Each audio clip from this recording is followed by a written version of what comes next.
വിശുദ്ധ വേദപുസ്തകം അല്ലെങ്കിൽ ബൈബിൾ വിശ്വസിക്കാനുള്ളതാണ്.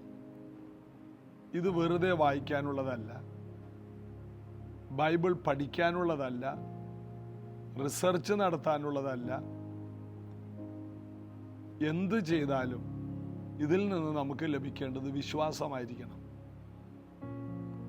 ബൈബിളിൽ തന്നെ നമ്മൾ വായിക്കുന്നു, വിശ്വാസത്തിൽ നിന്ന് ഉത്ഭവിക്കാത്തതെല്ലാം പാപമാകുന്നു. ബൈബിൾ മറ്റുള്ളവരെ വിമർശിക്കാൻ വേണ്ടി വായിക്കുന്നവരുണ്ട്. ബൈബിളിൽ നിന്ന് ബുദ്ധിപരമായി പഠിച്ച് മറ്റുള്ളവരെ വേദനിപ്പിക്കുകയും തകർക്കുകയും ചെയ്യുന്നവരുണ്ട്. അതെല്ലാം പൈശാചികമാണ്.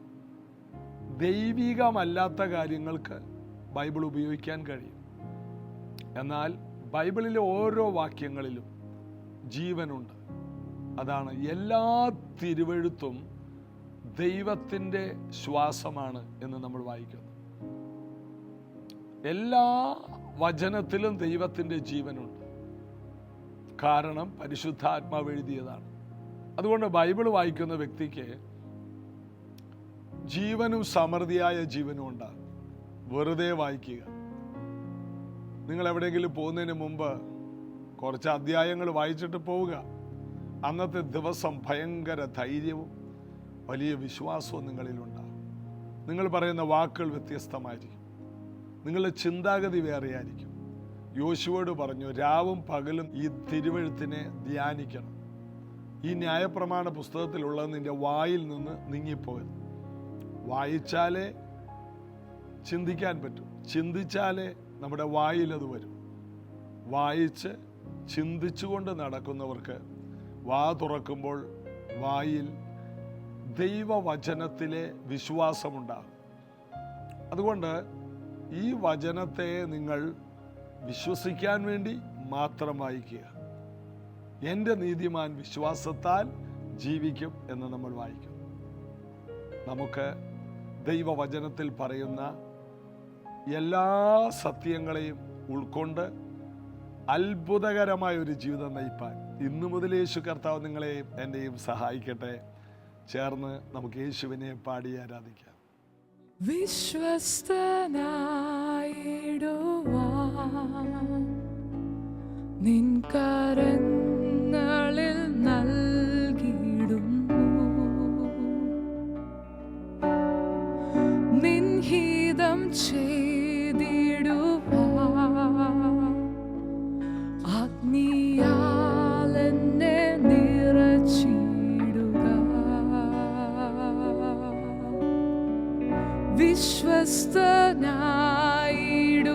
വിശ്വസ്തനായിടുവാൻ നിൻ കരങ്ങളിൽ നൽകിയിടുന്നു. നിൻ ഹിതം ചെയ്തിടുവാൻ അഗ്നിയാൽ എന്നെ നിറച്ചിടുക. എന്നെ വിളിച്ചിടും വേല ചെയ്തിടാൻ ലോകമെങ്ങും നിൻ സാക്ഷിയായി. എന്നെ വിളിച്ചിടും വേല ചെയ്തിടാൻ ലോകമെങ്ങും നിൻ സാക്ഷിയായി.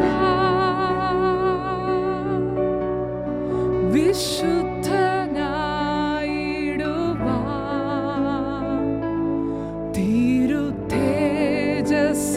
നിറച്ചിടുക. നിൻ പാതേ നടന്നിടുവാൻ നയിച്ചിടുക എന്തുമെന്നും.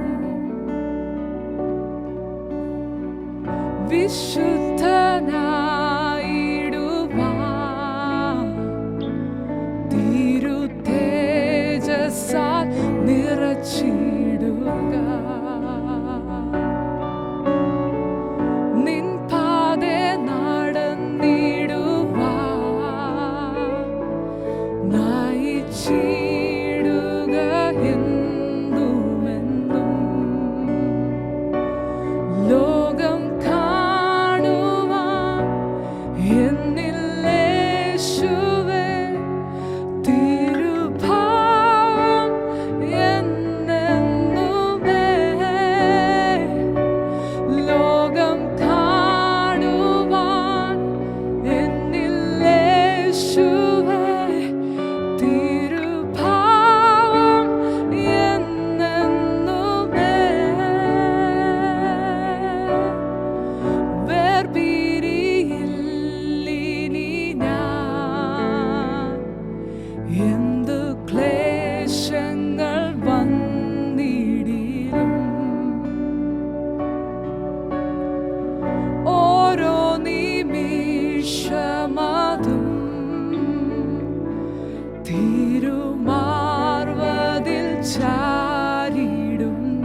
ഓരോ നിമിഷമതും തിരുമാർവതിൽ ചാരിടും ഞാൻ. സ്വർഗനാട്ടിലും തുടരുന്നതാം ഈ ബന്ധം എൻ ഭാഗ്യമേ.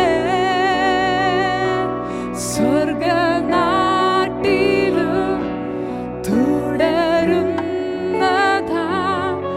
ഈ ബന്ധം എൻ ഭാഗ്യമേ. വിശ്വസ്തനായിടുവാൻ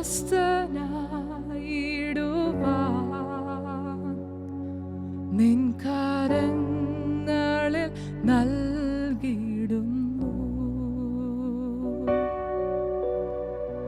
നിൻ ഹിതം ചെയ്തിടുവാൻ അഗ്നിയാലെന്നെ നിറച്ചിടുക. യേശുവിൻ്റെ സഹോദരന്മാർ യേശുവിനെ അംഗീകരിച്ചിരുന്നില്ല, യേശുവിനെ വിശ്വസിച്ചിരുന്നില്ല എന്നാണ് കഴിഞ്ഞ ദിവസം നമ്മൾ ചിന്തിച്ചത്. യോഹന്നാൻ്റെ സുവിശേഷം 7-ാം അധ്യായത്തിൽ നമ്മൾ കണ്ടു. 5-ാം വാക്യം മുതൽ വായിക്കുമ്പോൾ അവനിൽ അവൻ്റെ സഹോദരങ്ങളും വിശ്വസിച്ചിരുന്നില്ല. 4-ാം വാക്യം മുതൽ വായിക്കുമ്പോൾ പ്രസിദ്ധനാകാൻ ആഗ്രഹിക്കുന്നവന് ആരും രഹസ്യത്തിലൊന്നും ചെയ്യുന്നില്ലല്ലോ, നീ ഇത് ചെയ്യുന്നെങ്കിൽ ലോകത്തിന് നിന്നെ തന്നെ വെളിപ്പെടുത്തുക എന്ന് പറഞ്ഞു. അവൻ്റെ സഹോദരങ്ങളും അവനിൽ വിശ്വസിച്ചില്ല. യേശു അവരോട്, എൻ്റെ സമയം ഇതുവരെ വന്നിട്ടില്ല, നിങ്ങൾക്കോ എല്ലായ്പ്പോഴും സമയം തന്നെ. നിങ്ങളെ പകപ്പാൻ ലോകത്തിന് കഴിയുന്നതല്ല, എന്നാൽ അതിൻ്റെ പ്രവർത്തികൾ ദോഷമുള്ളവ എന്ന് ഞാൻ അതിനെക്കുറിച്ച് സാക്ഷ്യം പറയുന്നത് കൊണ്ട് അത് എന്നെ പകയ്ക്കുന്നു. നിങ്ങൾ പെരുന്നാളിന് പോകുവിൻ, എൻ്റെ സമയം ഇതുവരെ വന്നിട്ടില്ലായതുകൊണ്ട് ഞാൻ ഈ പെരുന്നാളിന് ഇപ്പോൾ പോകുന്നില്ല. ഇങ്ങനെ അവരോട് പറഞ്ഞിട്ട് ഗലീലയിൽ തന്നെ പാർത്തു. പെരുന്നാൾ ഇത് സ്ഥാപിച്ചത് ദൈവപുത്രനും പിതാവും കൂടി ചേർന്നാണ്. മനുഷ്യർ ഈ ഭൂമിയിൽ ദൈവം നടത്തിയ ഉപകാരങ്ങളെ ഓർത്ത് ആഘോഷിക്കുന്ന ആഘോഷങ്ങളാണ് പെരുന്നാളുകൾ. കൂടാര പെരുന്നാൾ, ആദ്യ ഫലക്കറ്റ പെരുന്നാൾ, പെസക പെരുന്നാൾ, ഓരോന്നും ദൈവം അവരെ വിടുവിച്ച വിടുതലുകളെ ഓർത്ത് തപ്പിനോടും നൃത്തത്തോടും കൂടി ഒരുമിച്ച് കൂടി വന്ന് ദൈവത്തെ പുകഴ്ത്തുന്നതാണ് പെരുന്നാൾ. ഈ പെരുന്നാളുകൾക്ക് ജന്മം കൊടുത്തത് വചനമാകുന്ന ക്രിസ്തുവാണ്. സാക്ഷാൽ ക്രിസ്തു അവരുടെ വീട്ടിലുണ്ടായിട്ടും നീണ്ട 30 വർഷം ഒരുമിച്ച് ഒരു വീട്ടിൽ ഒരു കൂരയുടെ കീഴെ പാർത്തിട്ടും അവർക്ക് യേശുവിനെ തിരിച്ചറിയാൻ കഴിഞ്ഞില്ല. അപ്പോൾ നാട്ടുകാരുടെ കാര്യം ആലോചിക്കും. അന്നത്തെ രാജാക്കന്മാരെ കുറ്റം പറഞ്ഞിട്ട് കാര്യമുണ്ടോ? മറിയയും ജോസഫും എത്രയോ ആവർത്തി ഈ ഇളയ സഹോദരന്മാരോട് പറഞ്ഞു കാണും യേശു ദൈവപുത്രനായ ക്രിസ്തുവാണെന്ന്. എന്നാൽ അവർക്കത് സ്വീകരിക്കാൻ കഴിയാതെ പോയി. നീണ്ട 30 വർഷമായിട്ട് യേശുവിൻ്റെ അത്ഭുതങ്ങളും അടയാളങ്ങളും താൻ പ്രസിദ്ധനാകാൻ താൻ ചെയ്യുന്നതാണെന്നാണ് ഈ സഹോദരങ്ങൾ വ്യാഖ്യാനിച്ചത്. അതുകൊണ്ട് പ്രസിദ്ധനാകണോ, നീ പെരുന്നാളിന് പോ, യഹൂദന്മാരുടെ കൂടാര പെരുന്നാൾ നടക്കുകയല്ലേ, അങ്ങോട്ട് പോ, അവിടെ ചെന്ന് വലിയ അത്ഭുതങ്ങൾ ചെയ്യും, ഫേമസ് ആകുക. അവർ യേശുവിൽ വിശ്വസിച്ചിരുന്നില്ല. യേശു പറഞ്ഞു, എൻ്റെ സമയം ഇതുവരെ വന്നിട്ടില്ല. കാനാവിലെ കല്യാണ വീട്ടിൽ യേശു മറിയോട് പറഞ്ഞു, എൻ്റെ നാഴിക ഇതുവരെ വന്നിട്ടില്ല. യേശു എല്ലാറ്റിനും ഒരു സമയം ക്ലിപ്തപ്പെടുത്തിയിരുന്നു, എല്ലാ കാര്യത്തിലും. അതായത് ഒരു ദിവസത്തിൽ ഏതെങ്കിലും ഒരു സമയമല്ല, യേശുവിനെല്ലാം കൃത്യതയാണ്. കാനാവിലെ കല്യാണ വീട്ടിൽ യേശു ആ സമയത്തിലേക്ക് അടുത്തപ്പോഴാണ് അവിടെ നിൽക്കുന്ന ശുശ്രൂഷക്കാരോട് പറഞ്ഞത്, പാത്രത്തിൽ വെള്ളം കോരി നിറപ്പി. സമയമെന്ന് പറയുന്നത് പിതാവ് തരുന്ന നിയോഗത്തിൻ്റെ സമയമാണ്. അതിനു മുമ്പ് യേശു ഒന്നും ചെയ്തിരുന്നില്ല. എൻ്റെ പിതാവ് പ്രവർത്തിക്കുന്നു, ഞാനും പ്രവർത്തിക്കുന്നു. പിതാവിൽ നിന്നല്ലാതെ യേശു മറ്റൊന്നും സ്വീകരിച്ചിരുന്നില്ല. യേശുവിൻ്റെ വിജയരഹസ്യം എന്ന് പറഞ്ഞാൽ എല്ലാം പിതാവിൻ്റെ സമയം, പിതാവിൻ്റെ ഇഷ്ടം, പിതാവിൻ്റെ പദ്ധതി. വാസ്തവത്തിൽ യേശു സ്വയമായിട്ടൊന്നും ചെയ്തിരുന്നില്ല. അതാണ് യേശുവിൻ്റെ വിജയം. നമ്മുടെ പല പരാജയത്തിൻ്റെ കാരണം നമ്മൾ പലതും സ്വയമായി ചെയ്യുന്നു എന്നുള്ളതാണ്. നാം നമ്മുടെ സ്വയത്തിൽ നിന്ന് മാറി മുഴുവനും കർത്താവിലോട്ട് ഷിഫ്റ്റ് ആയാൽ നമ്മൾ തൊടുന്നതെല്ലാം ഒരു അനുഗ്രഹമാകുമെന്ന് ഈ ഭാഗങ്ങളിൽ നിന്നെല്ലാം മനസ്സിലാവും. എൻ്റെ സമയം ഇതുവരെ വന്നിട്ടില്ല എന്ന് പറഞ്ഞ് ഗലീലയിൽ തന്നെ പാർത്തു. സഹോദരങ്ങളെല്ലാം പെരുന്നാളിന് പോയി. അത് കഴിഞ്ഞപ്പോൾ നമ്മൾ കാണുന്നത് 10-ാം വാക്യം, അവൻ്റെ സഹോദരന്മാർ പെരുന്നാളിന് പോയ ശേഷം അവനും പരസ്യമായിട്ടല്ല രഹസ്യത്തിൽ എന്ന പോലെ പോയി. 11-ാം വാക്യം, എന്നാൽ യഹൂദന്മാർ പെരുന്നാളിൽ അവൻ എവിടെ എന്ന് ചോദിച്ച് അവനെ അന്വേഷിച്ചു. യഹൂദന്മാർ യേശുവിനെ അന്വേഷിച്ചു. അടുത്തത്, പുരുഷാരത്തിൽ അവനെക്കുറിച്ച് വളരെ കുശുകുശുപ്പുണ്ടായി. അവൻ നല്ലവനെന്നും ചിലരല്ല, അവൻ പുരുഷാരത്തെ വഞ്ചിക്കുന്നു എന്നും ചിലർ പറഞ്ഞു. എങ്കിൽ യഹൂദന്മാരെ പേടിച്ചിട്ട് ആരും പ്രസിദ്ധമായി അവനെക്കുറിച്ചൊന്നും സംസാരിച്ചില്ല. 2 വിഭാഗമായിട്ട് ജനങ്ങൾ തിരിഞ്ഞു. അതായത് യേശു വന്നത് ഒരു കുടുംബത്തിൽ തന്നെ 2 ഗ്രൂപ്പ് യേശു വന്നതോടുകൂടി വന്നു. യേശു പറഞ്ഞു, അപ്പൻ മക്കളോടും അമ്മയപ്പന്മാർ മക്കളോടും മക്കൾ അമ്മയപ്പന്മാരോടൊക്കെ ഭിന്നതയുള്ളവരാകും. കാരണം ഇരുട്ടും വെളിച്ചവുമായിട്ട് 2 വിഭാഗമായി ജനങ്ങൾ തിരിയുമെന്ന് യേശു പറഞ്ഞു. യേശുവിൻ്റെ വചനം കേൾക്കുന്നവർ വെളിച്ചത്തിൻ്റെ മക്കളും അല്ലാത്തവർ ഇരുട്ടിൻ്റെ മക്കളുമായി 2 വിഭാഗമായി തിരിയും. ഇവിടെ യഹൂദന്മാർ പോലും യേശുവിനെ കുറിച്ച് നല്ലതെന്നും ചീത്തയെന്നും പറഞ്ഞ് 2 വിഭാഗമായി തർക്കിക്കുന്നത് നമുക്ക് കാണാം. 14-ാം വാക്യം, പെരുന്നാൾ പാതി കഴിഞ്ഞ ശേഷം യേശു ദേവാലയത്തിൽ ചെന്ന് ഉപദേശിച്ചു. വിദ്യാഭ്യാസം ചെയ്യാത്ത ഇവൻ ശാസ്ത്രം അറിയുന്നത് എങ്ങനെ എന്ന് യഹൂദന്മാർ പറഞ്ഞ് ആശ്ചര്യപ്പെട്ടു. വിദ്യാഭ്യാസം ചെയ്യാത്തവൻ ശാസ്ത്രം അറിയുന്നു. യേശു ഒരിക്കൽ പറഞ്ഞു, ഇതാ ശലോമോനിലും വലിയവൻ. യഹൂദന്മാരും മറ്റുള്ളവർ ശാസ്ത്രം പഠിക്കുന്നത് ശലോമോന്റെ സദൃശവാക്യങ്ങളും ശലോമോന്റെ ജ്ഞാനമെല്ലാം ചേർത്താണ് ഈ ഗമാലിയലിന്റെ പാദപീഠത്തിലിരുന്ന് ഇവർ ശാസ്ത്രം പഠിക്കുന്നു. എന്നാൽ യേശു വന്നിട്ട് പറഞ്ഞു, ശലോമോൻ പോലും വയലിലെ താമരയോളം ചമഞ്ഞിരുന്നില്ല. ഇന്നുള്ളതും നാളെ അടുപ്പിലിടുന്നതുമായ വയലിലെ പുല്ലിനെ കർത്താവ് ഇങ്ങനെ ചമയിക്കുന്നെങ്കിൽ അല്പവിശ്വാസികളെ നിങ്ങളെ എത്രയധികം. അപ്പോൾ ശലോമോനേക്കാൾ വലിയവൻ, എല്ലാവരേക്കാൾ അവൻ ചമഞ്ഞിരുന്നു. അതാണ് അതിൻ്റെ അർത്ഥം. ദൈവം പുത്രനെ ഭൂമിയിലേക്ക് അയച്ചപ്പോൾ എല്ലാവരേക്കാൾ ജ്ഞാനമുള്ളവനും എല്ലാവരേക്കാൾ കൃപയുള്ളവനായി തന്നെ നിർത്തി.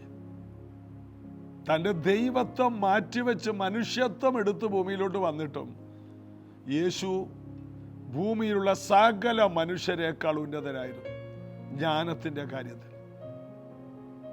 ശലോമോൻ ജ്ഞാനത്തിൻ്റെ ആ ഉന്നതങ്ങളിൽ എത്തിയിട്ട് തെറ്റായ വഴിയിലേക്ക് തിരിഞ്ഞു. എന്നാൽ യേശു സർവജ്ഞാനിയായവൻ ജ്ഞാനത്തിൽ നിന്നുകൊണ്ട് ഒരു അല്പം പോലും ഇടത്തോട്ടോ വലത്തോട്ടോ തിരിയാതെ ദൈവഹിതത്തിൽ നിന്നു. അതാണ് യേശുവും ശലോമോനും തമ്മിലുള്ള വ്യത്യാസം. ശലോമോൻ ഭൂമിയിൽ വലിയ കാര്യങ്ങൾ ചെയ്തു. ഭൂമിയെ അവൻ്റെ രാജ്യമാക്കി വെച്ചു. ശലോമോനേക്കാൾ വലിയവൻ സ്വർഗത്തെ തൻ്റെ രാജ്യമാക്കി വെച്ചു. ഭൂമിക്കപ്പുറം ഒരു രാജ്യത്വമുണ്ടെന്നും അവിടെ ഞാൻ വാഴുമെന്നും യേശു ഉറപ്പായി തൻ്റെ ജനങ്ങളോട് പറഞ്ഞു.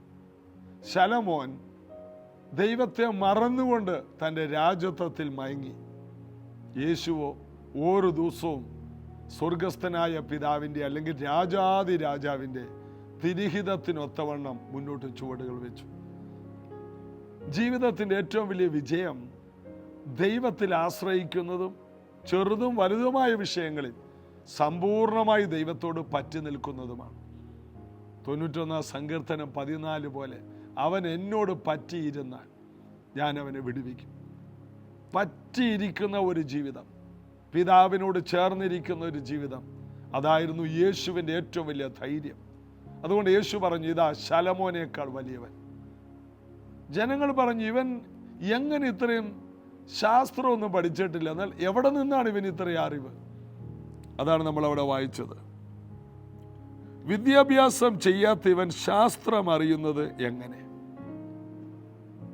ഒരു പക്ഷേ നിങ്ങൾക്കോ എനിക്കോ ഇത് ശ്രദ്ധിക്കുന്ന പലർക്കും ആഗ്രഹിച്ചിട്ടും പല ഉയർന്ന വിദ്യാഭ്യാസങ്ങളിൽ കാലുകുത്താൻ കഴിഞ്ഞില്ലെങ്കിലും കർത്താവിനോട് പറ്റിയിരുന്നാൽ സകല ജ്ഞാനവും അവൻ നമ്മുടെ മേൽ പകരാൻ കഴിയും.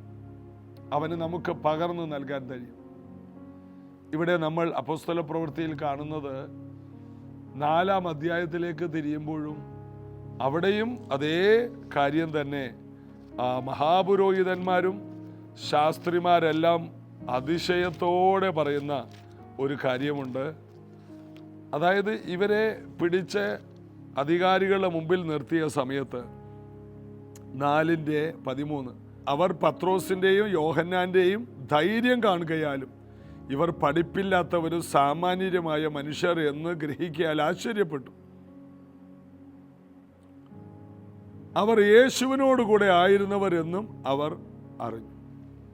ഈ സാമാന്യരും പഠിപ്പില്ലാത്തവരും, എന്നാൽ ഇവരുടെ ധൈര്യം എപ്പോഴും വലിയ വിദ്യാഭ്യാസത്തിൽ നിന്നാണ് പലർക്കും ഉണ്ടാകുന്നത്. വലിയ പ്രതീക്ഷകൾ, വളരെ വിദ്യാസമ്പന്നർ, എന്നാൽ ഇവർക്കോ വേദപാണ്ഡിത്യങ്ങളൊന്നുമില്ല. എന്നാൽ ഇവരുടെ ധൈര്യം കണ്ടവർ അതിശയിച്ചു. സാധാരണ മനുഷ്യർക്ക് എങ്ങനെ ഇത്രയും വലിയ ധൈര്യം? ഇവർക്ക് വലിയ പഠിപ്പില്ലല്ലോ. അപ്പൊ പഠിപ്പ് വലിയ ധൈര്യം കൊണ്ടുവരും. യേശുവിൻ്റെ കൂടെ ഇരുന്ന് പഠിച്ചവരാണ് ഇവർ. ഗമാലിയലിന്റെ പാദപീഠത്തിലിരുന്ന് പഠിച്ചവരെക്കാൾ ധൈര്യം ഇപ്പോൾ ആർക്കുണ്ട്? യേശുവിൻ്റെ കൂടെ ഇരുന്ന് പഠിച്ച പത്രോസിനും യോഹന്നാനുമാണ്. അവർ സാധാരണക്കാരായിരുന്നു. ഗമാലിയലിന്റെ പാദപീഠത്തിലിരുന്ന് പഠിച്ച ശൗലിനെ നോക്ക്. ആ പഠിത്തം അവൻ്റെ ബുദ്ധിയെ ചീർപ്പിച്ചു, അറിവ് ചീർപ്പിച്ചു. അവനൊരു വലിയ പരീശനായി മാറി, ദൈവസഭയെ ഉപദ്രവിക്കുന്നവനായി. എന്നാൽ ദമസ്കോസ് മുതൽ അവൻ യേശുവിൻ്റെ പാദപീഠത്തിലിരുന്നു. അവൻ മഹാനായ ശ്രേഷ്ഠ അപ്പോസ്തലന്മാരിൽ വലിയ അപ്പോസ്തലനായി മാറി. അവൻ എളിമയുള്ളവനായി മാറി, താഴ്മയുള്ളവനായി മാറി. അവൻ്റെ അഹങ്കാരത്തിൻ്റെ മുനകളെല്ലാം ഒടിഞ്ഞുപോയി. ആ പാപികളിൽ ഞാൻ ഒന്നാമൻ എന്ന് പറയത്തക്ക രീതിയിൽ അവൻ താഴ്മ ഉള്ളവനായി മാറി. ഏതാണ് ജ്ഞാനം? ശലോമോന്റെ ജ്ഞാനത്തെക്കാൾ വലിയ ജ്ഞാനം യേശുവിൻ്റെ ജ്ഞാനം തന്നെ. അതുകൊണ്ട് തക്ക സമയത്ത് ഉയർത്തുന്നവൻ്റെ കൈക്കീഴെ ഇരിക്കുക, ആ വചനവുമായി ഇരിക്കുക. എത്ര ഉയരും തോറും നമ്മുടെ താഴ്മയാണ് നാം ജ്ഞാനികളാണോ എന്നുള്ളതിൻ്റെ തെളിവ്. ഏത് സാഹചര്യത്തിലും നമ്മുടെ ധൈര്യമാണ് നമുക്ക് ജ്ഞാനമുണ്ടോ എന്നുള്ളതിൻ്റെ തെളിവ്. ജ്ഞാനികളെ ലജ്ജിപ്പിക്കാൻ കർത്താവ് തിരഞ്ഞെടുത്ത എല്ലാം ഭോഷന്മാരെയാണ്. എന്തിനാണ്? ഭോഷന്മാരെ തിരഞ്ഞെടുത്ത് ജ്ഞാനികളെക്കാൾ ഉന്നതന്മാരാക്കി വെക്കുക. ഇതാണ് യേശുവിൻ്റെ ജോലി. നമ്മെ തിരഞ്ഞെടുത്തത് മറ്റെല്ലാ ജ്ഞാനികളെക്കാൾ, ഈ കാലഘട്ടത്തിലുള്ള എല്ലാ ജ്ഞാനികളെക്കാൾ മുൻപിൽ നമ്മളെ ആക്കുക. അവൻ നമുക്ക് ജ്ഞാനമായി തീർന്നു, നീതിയായി തീർന്നു, വീണ്ടെടുപ്പായി തീർന്നു എന്ന് കൊരിന്ത്യ ലേഖനത്തിൽ വായിക്കും. യേശുവാണ് നമ്മുടെ ജ്ഞാനം. യേശു നമ്മുടെ ഉള്ളിൽ വന്നപ്പോൾ നമ്മുടെ ജ്ഞാനം മരിച്ചു, ജീവിക്കുന്ന ഇപ്പോൾ ഞാനല്ല, യേശുവാണ്. അതിൻ്റെ അർത്ഥം യേശുവിൻ്റെ ജ്ഞാനമാണ് എന്നിൽ പ്രകടമാകേണ്ടത്. ശലോമോനേക്കാൾ വലിയ ജ്ഞാനം എന്നിൽ നിന്ന് പുറത്തേക്ക് വരണം. ഞാൻ വാ തുറക്കുന്നത് വെളിപ്പാടിൻ്റെ സദൃശവാക്യങ്ങൾ പറയാനായിരിക്കണം. ഇതാണ് യേശുവിൽ നിന്ന് നമുക്ക് ലഭിക്കുന്ന വെളിപ്പാട്. ഇന്നത് കേൾക്കുന്ന ഓരോ വ്യക്തികൾക്കും അസാധാരണമായ ജ്ഞാനം കർത്താവിനോട് പറ്റിച്ചേർന്ന് ഉണ്ടാകട്ടെ, വിശ്വാസം കൊണ്ട് നിറയട്ടെ എന്ന് പ്രാർത്ഥിക്കും. ഒരു നിമിഷം കൂടി നമുക്ക് പ്രാർത്ഥിക്കാം. യേശുവിൻ്റെ നാമത്തിൽ ശലോമോനേക്കാൾ വലിയവനായ യേശു കർത്താവിൻ്റെ കൂടെയിരുന്ന് ഈ ഭൂമിയിൽ ജീവിക്കാൻ വേണ്ട എല്ലാ ജ്ഞാനവും, ഉയരാൻ വേണ്ട ജ്ഞാനം, ശുശ്രൂഷയിൽ വളരാൻ വേണ്ട ജ്ഞാനം, കൃപകൾ പ്രാപിക്കാൻ വേണ്ട ജ്ഞാനം, മാതൃകാപരമായി ജീവിക്കാനുള്ള ജ്ഞാനം, നല്ല പോർ പൊരുതി ഓട്ടം തികച്ച് വിശ്വാസം കാത്ത് നീതിയുടെ കിരീടം പ്രാപിക്കാനുള്ള ജ്ഞാനം ഞങ്ങൾ യേശുവിൻ്റെ നാമത്തിൽ ചോദിക്കുന്നു. ഇത് കേൾക്കുന്നവ എല്ലാവരെയും ഞങ്ങൾ അനുഗ്രഹിക്കും. സൗഖ്യങ്ങൾ ഉണ്ടാകട്ടെ. മാനസിക പിരിമുറുക്കത്തിൽ നിന്നവർ പുറത്തു വരട്ടെ. ശാരീരിക സൗഖ്യങ്ങൾ യേശുവിൻ നാമത്തിൽ ഉളവാകട്ടെ. സാമ്പത്തിക നന്മകൾ ഇന്നത്തെ ദിവസം മുതൽ ഈ മക്കൾക്ക് അസാധാരണമായ നിലയിൽ തുറന്നു വരട്ടെ യേശുവിൻ നാമത്തിൽ. ആമേൻ. ഇന്ന് ഈ വചനങ്ങൾ കേട്ടവർ അനുഗ്രഹിക്കപ്പെട്ടവരാണ്. നമുക്ക് ശലോമോനേക്കാൾ വലിയ ജ്ഞാനത്തിലേക്ക് ക്രിസ്തുവിൽ വളരാൻ കഴിയും. കർത്താവിൻ്റെ കൃപ കൊണ്ട് മൂടപ്പെടട്ടെ. നമുക്ക് നാളെ ഇതേ സമയത്ത് കാണാം. God bless you.